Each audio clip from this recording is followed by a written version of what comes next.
ஓம் சாய்ராம். ஓம் சாய்ராம். ஓம் சாய்ராம். அத்தியாயம் 12. சாயி லீலைகள். காகா மகாஜனி, வக்கீல் துமால், திருமதி நிமோன்கர், முலே சாஸ்திரி, ஒரு டாக்டர் ஆகியோரின் அனுபவங்கள். இந்த அத்தியாயத்தில் பக்தர்கள் பாபாவினால் எவ்வாறு வரவேற்கப்பட்டு நடத்தப்பட்டார்கள் என்பதை காண்போம். நல்லோரை காத்து கொடியோரை அழிப்பதே தெய்வ அவதாரத்தின் நோக்கம் அல்லது குறிக்கோள் என்பதை முன்னரே கண்டோம். ஞானிகளின் இறையருட் கட்டளை பணியோ முற்றிலும் மாறுபாடானது. அவர்களுக்கு நல்லோரும் கொடியோரும் ஒன்றே. தீயது செய்பவர்க்காக வருந்தி அவர்களை நெறிப்படுத்துகிறார்கள். அவர்கள் பவசாக்கிரத்தை, இவ்வுலக வாழ்வெனும் பெருங்கடலை குடிக்கும் அகஸ்தியர் அல்லது அறியாமை இருளை ஒழிக்கும் ஆதவன் ஆவார்கள். ஞானிகளிடம் கடவுள் வசிக்கிறார். உண்மையில் அவரிடமிருந்து அவர்கள் வேறானவர்கள் அல்லர். பக்தர்களின் நன்மைக்காக அவதரிக்கும் இத்தகையவர்களுள் ஒருவரே நமது சாயி ஆவார். ஞானத்தின் உச்சகட்டத்திலிருந்தும் தெய்வீக ஒளி சூழப்பட்டு அவர் எல்லா ஜந்துக்களையும் சமமாக நேசித்தார். அவர் பற்றற்றவர். பகைவர்களும் நண்பர்களும் அரசனும் ஆண்டியும் அவருக்கு ஒன்றே. அவருடைய அசாதாரண திறமையை செவிமிடுங்கள். அவருடையவர்களுக்காக தமது தகைமை களஞ்சியத்தை செலவிட்டார். அவர்களுக்கு உதவி செய்வதில் எப்போதும் விழிப்பாயிருந்தார். ஆனால் அவராக அடியவர்களை வரவேற்க எண்ணினாலொழிய ஒருவரும் அவரை அணுக இயலாது. அவர்களது முறை வரவில்லையானால் பாபா அவர்களை நினைப்பதில்லை. அவருடைய லீலைகளும் அவர்களின் காலை எட்டவியலாது. பிறகு அவர்கள் எங்கனம் அவரை பார்க்க எண்ண முடியும்? சிலர் சாயி பாபாவை பார்க்க விரும்பினர். ஆயினும் அவரின் மகா சமாதி வரை அவரின் தரிசனத்தை பெற அவர்களுக்கு வாய்ப்பேதும் கிடைக்கவில்லை. பாபாவின் தரிசனத்தை பெற விரும்பிய பலரின் விருப்பமானது இங்கனம் நிறைவேறாமல் போயிற்று. அவர் மீது நம்பிக்கை கொண்ட இத்தகையோர் அவரது லீலைகளை செவிமெடுப்பாராயின் பாலுக்கான தரிசனத்திற்கான அவர்களது ஏக்கமானது வெண்ணெயினால் லீலைகளினால் பெருமளவு திருப்திப்படுத்தப்படும். பெரும் அதிர்ஷ்டத்தினாலேயே அங்கு சென்று பாபாவின் தரிசனை பெற்ற சிலர் நீண்ட நாட்கள் அங்கு தங்க இயலாது.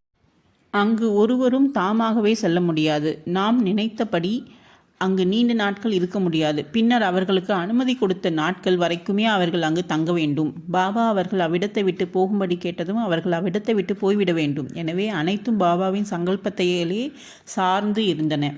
அடுத்ததாக காகா மகாஜனி.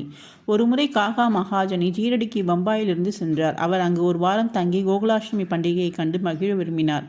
பாபாவின் தரிசனத்தை பெற்றவுடனே பாபா அவரை எப்போதும் வீட்டிற்கு திரும்பப் போகிறார் என கேட்டார். அவர் இத்தகைய வினாவினால் ஆச்சரியமே அடைந்தார். எனினும் பதிலளிக்க வேண்டும் என்பதற்காக பாபா தம்மை அங்கனம் செய்ய எப்போது ஆணையிடுகிறாரோ அப்போதே நான் வீட்டிற்கு போகப் போவதாக கூறினார். பாபா நாளைக்கு போ என கூறினார். பாபாவின் மொழிகளே சட்டமானதால் அவைகள் நிறைவேற்றப்பட வேண்டும். எனவே உடனே காகா மகாஜனி சீரடியை விட்டு புறப்பட்டார். பம்பாயில் தனது அலுவலகத்திற்கு சென்ற பின்னர் தனது எஜமானர் தன்னுடைய வரவுக்காக கவலையுடன் காத்திருப்பதை அறிந்தார்.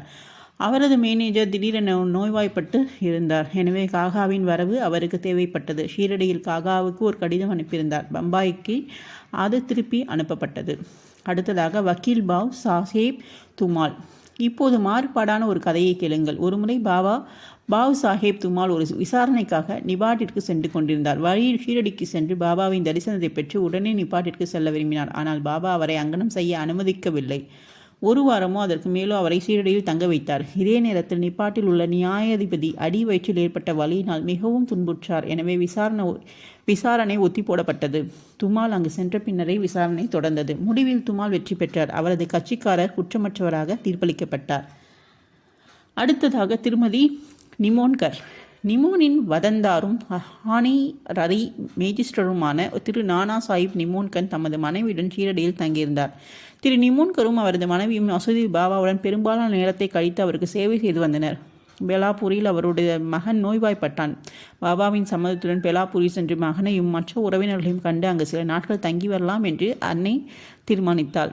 ஆனால் திரு நானா சாஹிப் அடுத்த நாளை திரும்பி வரும்படி அவளை கூறினார். அன்னைக்கும் ஒன்றும் புரியவில்லை, என்ன செய்வதென்று தெரியவில்லை. ஆனால் அவளுடைய இறைவன் சாயி அவளுக்கு உதவிட வந்தார். ஷீரடியை விட்டு புறப்படும் போது அவள் சாடையின் வாடாவுக்கு முன்னால் நானா சாஹிப்புடன் மற்றவுடன் நின்று கொண்டிருந்த பாபாவின் முன் சென்று சாஷ்டாங்கமாய் விழுந்து புறப்பட்டுவதற்கு அனுமதி கேட்டாள். பாபா அவளிடம், போ, சீக்கிரம் போ, அமைதியாகவும் குழப்பம் அடையாமலும் இரு. 4 நாட்களுக்கு பேலாப்பூரி சௌகரியமாய் இரு. உனது உறவினர்களை எல்லாம் கண்டபின் ஷீரடிக்கு திரும்பி என்று உரைத்தார். பாபாவின் மொழிகள் எத்தகைய அதிர்ஷ்டம் அடைத்தது! திரு நானா சாஹிப்பின் தீர்மானம் பாபாவின் தீர்ப்பினால் தோற்கடிக்கப்பட்டது. அடுத்ததாக நாசிக் முலே சாஸ்திரி. ஜோசியம், கைரேகை முதலியவற்றில் கரை கண்டவரும் 6 சாஸ்திரங்களை கற்றறிந்தவருமாக நாசிக்கை சேர்ந்த வைதிகமான அக்னிஹோத்ரி அந்தனர் திரு முலே சாஸ்திரி ஒருமுறை நாக்பூரின் புகழ்பெற்ற கோடீஸ்வரரான திரு பாபு சாஹேப் பூட்டியை சந்திக்க ஷீரடிக்கு வந்தார். அவரை சந்தித்த பின்னர் அவரும் மற்றவர்களும் பாபாவை காண மசூதிக்கு சென்றனர். பாபா தம்முடைய சொந்த பணத்திலே வெவ்வேறு பழங்களையும் மற்ற பொருட்களையும் விற்பனையாளரிடம் வாங்கி மசூதியில் மக்களுக்கு விநியோகித்தார். பாபா மாம்பழத்தை அதன் எல்லா பக்கங்களிலும் மிக திறமையாக அழித்துவது வழக்கம். ஒருவன் பாபாவிடமிருந்து அதை வாங்கி உறிஞ்சுவானேயெனில் எல்லா சதைப்பற்றையும் உடனே தன் வாயில் உறிஞ்சி கொண்டு கொட்டையையும் தோலையும் உடனே தூக்கி எறிந்து விட முடியும். வாழைப்பழங்களை உரித்து சதைப்பற்றை அடியவருக்கு விநியோகித்து தோலை பாபா தமக்காக வைத்துக் கொள்வார். கைரேகை சாஸ்திரி என்ற முறையில் முலே சாஸ்திரி பாபாவின் கையை பரிசோதிக்க விரும்பினார். பாபாவிடம் கையை காண்பிக்க கூறினார். பாபா அவருடைய வேண்டுதலுக்கு செவி சாய்க்கவில்லை. அவருக்கு 4 வாழைப்பழங்களை கொடுத்தார். எல்லோரும் வாடாவுக்கு திரும்பினர். முலே சாஸ்திரி குளித்து புனித ஆடைகள் அணிந்து அக்னிஹோத்திரம் போன்ற தனி நித்திய கர்மாஷ்டங்களை செய்ய ஆரம்பித்தார். பாபா வழக்கம் போல் லெண்டியை நோக்கி புறப்பட்டார். கொஞ்சம் குங்கும நிறத்தில் துணியை சாயம் போடுவதற்கான சிகப்பு மண்ணை போன்ற ஒரு பொருள் எடு, நாம் இன்று குங்குமப்பூ நிற உடை உடுத்தலாம் என்று பாபா கூறினார். பாபா என்ன சொல்கிறார் என்பது ஒருவருக்கும் விளங்கவில்லை. சிறிது நேரம் கழித்து பாபா திரும்பி வந்தார். மத்தியான ஆர்த்திக்கான ஏற்பாடுகள் நடைபெற்று கொண்டிருந்தன. பாபு சாஹிப் ஜோக் முலே சாஸ்திரியிடம் அவர் தன்னுடன் ஆர்த்திக்கு வருகிறாரா என்று கேட்டார். மாலையில் தன் பாபாவை பார்க்க போவதாக அவர் பதிலளித்தார். இதற்கு சிறிது நேரத்தில் பாபா தனது ஆசனத்தில் அமர்ந்தார். அடியாவர்களால் வழிபடப்பட்டார். ஆரத்தியும் துவங்கியது. பிறகு பாபா புது பிராமணரிடமிருந்து தட்சிணை வாங்கி வா என கூறினார். புட்டி தாமே தட்சிணை வாங்க சென்றார். பாபாவின் செய்தியை மூலை சாஸ்திரியம் தெரிவித்த போது அவர் சொல்ல பெறாத அளவு குழப்பமடைந்தார். நான் தூய அக்னிஹோத்ரி பிராமணன், நான் ஏன் தட்சிணை கொடுக்க வேண்டும்? பாபா பெரிய முனிவராக இருக்கலாம், நான் அவரது சீரன் அல்ல என நினைத்தார். ஆனால் சாய்பாபாவை போன்ற ஞானி புட்டியை போன்ற கோடீஸ்வரனிடம் தட்சிணை கேட்டிருப்பதனால் அவரால் மறுக்க இயலவில்லை. எனவே தனது அனுஷ்டானத்தை பூர்த்தியாக்காமல் உடனே புட்டியுடன் மசூதியை நோக்கி சென்றார். தம்மை தூயவராகவும் புனிதமானவராகவும் மசூதியை வேறு விதமாக கருதிய அவர் சற்று தூரத்தில் இருந்தே கைகளை சேர்த்து பாபாவின் மீது புஷ்பங்களை வீசினார். அப்போது ஆஹா, திடீரென்று ஆசனத்தில் அவர் பாபாவை காணவில்லை. காலஞ்சென்ற தனது குரு கோலா சுவாமியை அங்கு கண்டார். ஆச்சரியத்தால் அவர் செயலிழந்தார். இது கனவாயிருக்குமோ அல்ல அங்கனம் என்று அவர் அகல விழித்திருந்தார். காலஞ்சென்ற தனது குரு கோல சுவாமி எங்கனம் இங்கிருக்க முடியும்? சிறிது நேரம் அவர் பேச்சற்று விட்டார். தன்னையே கிள்ளி விட்டு கொண்டார். திரும்பவும் நினைத்தார். ஆனால் காலஞ்சென்ற தனது குரு மசூதியில் இருக்கும் உண்மையை அவரால் ஏற்க முடியவில்லை. முடிவில் எல்லா ஜெயங்களையும் கலைத்துவிட்டு தெளிந்த நிலையில் தனது குருவின் அடிகளில் பணிந்து கூப்பிய கரங்களுடன் நின்றிருந்தார். மற்ற எல்லோரும் ஆர்த்தி பாட்டு பாடுகளில் முலே சாஸ்திரி தனது குருவின் பெயரை இறைத்து கூறலிட்டார். இனப்பெருமை, புனித தன்மையை பற்றிய எண்ணங்களை ஒதுக்கி எறிந்துவிட்டு தனது குருவின் பாதங்களை சாஷ்டாகமாக விழுந்து கண்களை மூடிக்கொண்டார். எழுந்திருந்த போது பாபா தட்சிணை கேட்டுக்கொண்டிருப்பதை கண்டார். பாபாவின் பேரானந்த ரூபத்தையும் சிந்தனைக்கு அப்பாற்பட்ட அவரின் சக்தியையும் கண்டு முலே சாஸ்திரி தன்னையே மறந்தார். எல்லையற்ற மகிழ்ச்சி அடைந்தார். ஆனந்த கண்ணீர் வடித்தார். திரும்பவும் பாபாவை வணங்கி தட்சிணை கொடுத்தார். தனது சந்தேகம் நீங்கிவிட்டதாகவும் தன் குருவையே கண்டதாகவும் அவர் கூறினார். பாபாவின் இந்த லீலையை கண்ணுற்ற அனைவரும் முலே சாஸ்திரி உட்பட மிகவும் மனதுருகி போயினர். எடு, நாம் இன்று குங்குமப்பூ வண்ண உடை உடுத்தலாம் என்று பாபாவின் மொழிகளை இப்போது புரிந்து கொண்டனர். சாய்பாபாவின் லீலை அத்தகைய அற்புதம் வாய்ந்ததாகும்.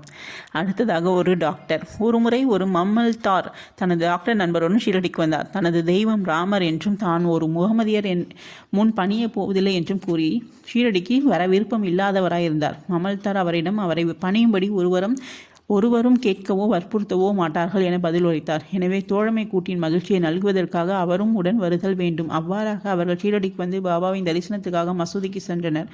டாக்டர் முன்னால் முன்று சென்று வழங்குவதை கண்ணுற்ற அனைவரும் ஆச்சரியத்தால் செயலிழந்தனர். அவர் எங்கனும் தனது தீர்மானத்தை மறந்து முகமதியர் முன் பணிந்தார் என்று அனைவரும் அவரை கேட்டனர். தனது அன்பிற்குரிய தெய்வம் ராமரையே ஆசனத்தில் பார்த்ததாகவும் எனவே தான் சாஷ்டாங்கமாக வணங்கியதாகவும் கூறினார். இதை அவர் சொல்லும் போதே சாய்பாபாவை மீண்டும் அங்கே கண்டார். திகிலுற்ற அவர், இது ஒரு கனவா? எங்கனம் அவர் முகமதியராக இருக்க முடியும்? அவர் ஒரு மாபெரும் யோக நிறை அவதாரமாவார் என நினைத்தார். அடுத்த நாள் தான் உண்ணாமல் விரதம் இருப்பதென்று சபதம் எடுத்துக்கொண்டார். மசூதிக்கு போவதை தவிர்த்து பாபா தன்னை ஆசீர்வதிக்கும் வரை அங்கு போவதில்லை என தீர்மானம் செய்து கொண்டார். 3 நாட்கள் கடந்தன. 4வது நாள் காந்தேசிலிருந்து அவருடைய நெருங்கிய நண்பர் ஒருவர் வந்து சேர்ந்தார். அவருடைய பாபாவின் தரிசனத்துக்காக மசூதிக்கு சென்றார். வணக்கத்துக்கு பின், ஓ டாக்டரா, உம்மை இங்கு அழைக்க எவர் வந்தார்? அவ்வாறு இருக்க ஏன் வந்தீர் என்று எனக்கு முதலில் சொல்லும் என்று பாபா அவரை கேட்டார்.